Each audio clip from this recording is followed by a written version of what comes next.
Picture this. You're flying effortlessly over the sea to photograph a pod of dolphins when all of a sudden the engine fails on your helicopter. As you plummet erratically earthward, the rotors keep spinning and the pilot struggles to maintain control. Before you know it, you've hit the ocean with a tremendous jolt. Within moments, you're fully submerged. What now? This is how to survive a helicopter crash. Helicopters have many unique advantages beyond just getting from point A to point B. They can act as ambulances to help ferry injured people to safety. They fight forest fires from the skies. They allow cinematographers to capture incredible aerial shots, and news agencies use them for traffic updates and to keep track of high-speed police chases. But they can also be a sinking death trap.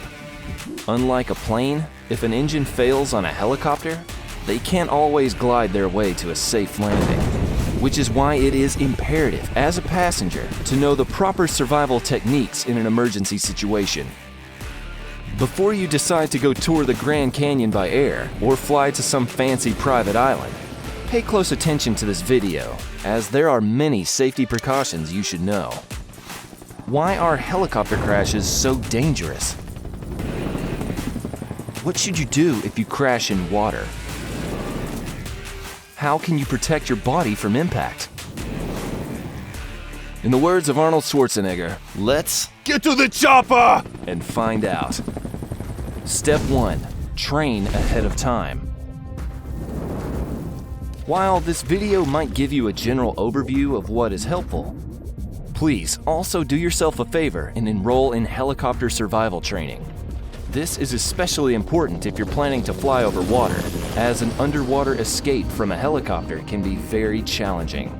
Luckily, there's a hands-on course specifically designed for underwater crash scenarios. Helicopter underwater escape training, known as HUET, is provided for flight crews, offshore oil workers, law enforcement, and military personnel who are regularly transported over water. With no wings to help balance the craft, helicopters are prone to roll over quickly and sink rapidly. Training ahead of time has been shown to triple your chance of survival, helping you keep your composure and follow the correct procedures during a crash. Step 2. Memorize where everything is. If you're just a regular passenger on a helicopter tour and you haven't done any specialized training in advance, make sure to listen to the pilot carefully and learn where all safety equipment is stowed. Also, memorize your emergency exits. For a water crash, you may lose visibility, become disoriented, and will have to feel your way around. Step 3. Stay calm and brace for impact. If a helicopter loses power in the air, it can crash at many possible angles. It's important to know how to brace for impact to reduce any injuries from flailing about. Determine which side might crash first, and try to position your body against that part of the helicopter.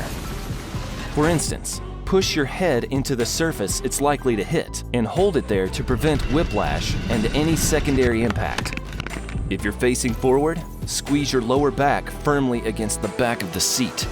Lower your chin to your chest and hang on to the edge of the seat with both hands. Or put them under your legs. Do not hang onto the restraint harness, as it could break off on impact. Step 4. Assess the situation and leave the helicopter. After the crash occurs, count slowly to 5 before leaving the brace position and attempting to exit. These 5 seconds will allow any debris or projectiles to fly out of harm's way. They will also help you keep calm and clear-headed. Once you've surveyed the damage, locate the nearest emergency exit, unbuckle your seatbelt or harness, and get yourself out. If conditions allow and there's no rushing water or growing fire in the cabin, try to assist the other passengers if you are physically able. Step 5. Grab safety equipment if you can. If you've crashed in water, grab a life vest and the safety raft. Pronto. If you're injured, you might have difficulty swimming. so staying afloat is imperative to prevent drowning. Step 6. Keep warm and hydrated. Be sure to keep warm and stay hydrated. It could take several hours before any rescue crews arrive, which is enough time to suffer hypothermia if you aren't careful. Sadly, many helicopter crashes can be fatal, and there's little you can do as a passenger.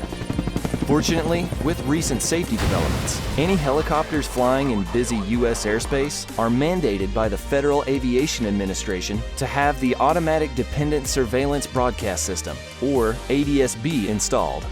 This satellite-based technology tracks the helicopter's exact position, size, and direction, meaning if anything goes wrong, rescue teams will know exactly where to find you. In the event that you crash in a forest, you might also want to be prepared to survive a forest fire, since things can heat up unexpectedly. Remember, if you want to stay alive, keep watching How to Survive.